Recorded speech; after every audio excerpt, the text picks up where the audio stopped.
জিওকে হারিয়ে দিয়েছে এয়ারটেল। হ্যাঁ, আপনারা ঠিকই শুনেছেন যে জিওকে একটা জায়গায় হারিয়ে দিয়েছে এয়ারটেল। তো আজকে আমরা এই নিয়ে আলোচনা করব যে ওকলা যে বছরের 4টে কোয়ার্টারে বিভিন্ন যে সিম রয়েছে সেই সিমের যে স্পিড টেস্ট করে তার মধ্যে কে সবার উপরে রয়েছে, কে কম রয়েছে, কে জিতলো বা কে হারলো। তো আজকে আমি আপনাদের সাথে কথা বলবো যে Q3 এবং Q4 এবং এই দুটোতে কে সবথেকে বেশি হাইয়েস্ট স্পিড দিচ্ছে বা কে বেশি কভারেজ দিচ্ছে বা কে কি দিচ্ছে এই বিষয় নিয়ে। সো ওয়েলকাম ভিউয়ার্স, কেমন আছেন আপনারা সবাই? আশা করি সবাই ভালো আছেন।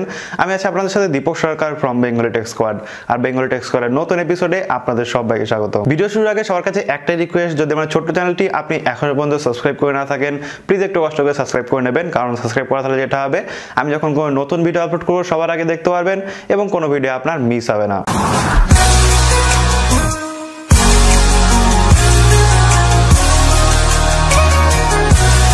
সো একটা ভালো সিম কিভাবে বাছা হয়, যে সিমের কভারেজ ভালো, অর্থাৎ আপনি যেখানে যাবেন সেখানে ভালো মতো আপনি টাওয়ার পাবেন বা সেখানে আপনি ভালো নেটওয়ার্ক পাবেন এবং আপনি ভালো স্পিড পাবেন। তো এই সমস্ত কিছু মিলে ঝুলে কিন্তু একটা ভালো সিম হয়। বাট সাধারণত কিন্তু একটা সিম সব সময় সবকিছু দিতে পারে না, অর্থাৎ যে সিম হয়তো ভালো স্পিড দিচ্ছে সে হয়তো ভালো কভারেজ দিতে পারছে না, বা অনেক ক্ষেত্রে কি হয় যে সিম হয়তো অনেক ভালো কভারেজ দেয় সেই সিম হয়তো ভালো স্পিড দিতে পারছে না।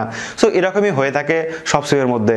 তো অ্যাকচুয়ালি এটাই ঘটেছে এবং আজকে আমি আপনাদের সাথে এই নিয়ে আলোচনা করব যে জিও এত ভালো প্ল্যান দেওয়ার সত্ত্বেও বা এত ভালো কভারেজ দেওয়ার সত্ত্বেও কেন এয়ারটেলের কাছে হেরে গেল। তো নর্মালি যেটা হয়েছে, ওকলার টেস্ট করা যে Q3 এবং Q4 রয়েছে, তো এই দুটো কোয়ার্টারে সব থেকে বেশি কভারেজ দিতে পেরেছে হচ্ছে জিও। তো ওকলার টেস্ট করা Q3 এবং Q4 যে সব থেকে বেশি স্পিড দিয়েছে সে হচ্ছে এয়ারটেল। তো আমি আপনাদের একটু বলে দিচ্ছি স্টেপ বাই স্টেপ যে কে সব থেকে স্পিড বেশি থেকে সব থেকে স্পিড কম কে দিয়েছে। ওকে, সো যদি সব থেকে ওপরে বা সব থেকে স্পিড বেশি ধরা হয় তো সেক্ষেত্রে সব থেকে বেশি স্পিড দিয়েছে এয়ারটেল, যার স্পিড হচ্ছে 11.23 Mbps।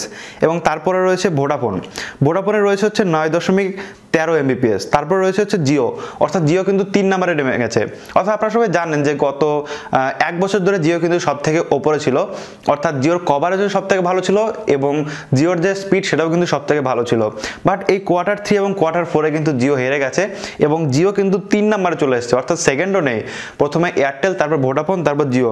জিও যেটা দিচ্ছে সেটা হচ্ছে 7.11 Mbps এবং আইডিয়া যেটা দিচ্ছে সেটা হচ্ছে 7.02 Mbps। আপনারা বুঝতে পারলেন যে এয়ারটেল কেন জিতে গেছে। তো এয়ারটেল কিন্তু এখন ভালো কাজ করা শুরু করে দিয়েছে। হ্যাঁ, এটা ঠিক যে এয়ারটেল বা ভোডাফোন যারা রয়েছে তাদের যে প্ল্যান রয়েছে জিওর থেকে একটু দামি, বাট সিমিলার, কিন্তু একদম বেশি দামি না বা এমন না যে ধরা ছোঁয়ার বাইরে।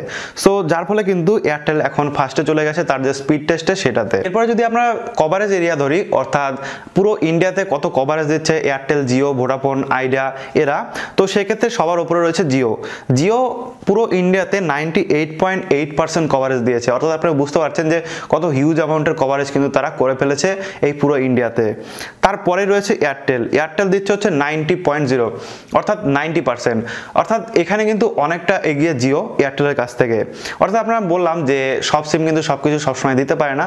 যেরকম এখানে আপনারা দেখতে পাচ্ছেন যে স্পিড টেস্টে হেরে গেছে জিও, বাট এখানে জিতে গেল জিও হচ্ছে কভারেজে, এবং এয়ারটেল জিতে গেল স্পিডে এবং কভারেজে সে কিন্তু হেরে গেল।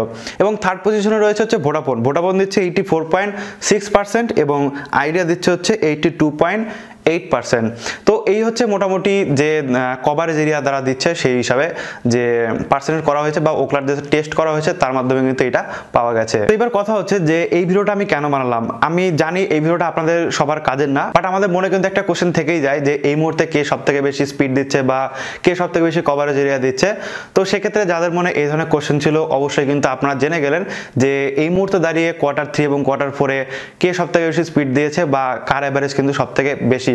এবং যদি স্পিড লিমিট দেখি তাহলে কিন্তু অনেকটাই এগিয়ে এয়ারটেল জিওর কাছ থেকে, কারণ জিও কিন্তু 7 Mbps এর কাছে নেমে গেছে এবং সেখানে এয়ারটেল কিন্তু 11 Mbps এ চলে গেছে। এই ছিল আজকের ভিডিও। আশা করি ভিডিওটা আপনাদের ভালো লেগেছে। ভালো লাগলে অবশ্যই একটা লাইক করবেন আর অবশ্যই শেয়ার করে দেবেন আপনার বন্ধুদের সাথে, যাতে তারা এই বিষয়গুলো জানতে পারে এবং এই বিষয়গুলো শিখতে পারে। থ্যাংক ইউ সো মাচ পুরোটা দেখার জন্য। দেখা হবে নেক্সট ভিডিওতে। টাটা।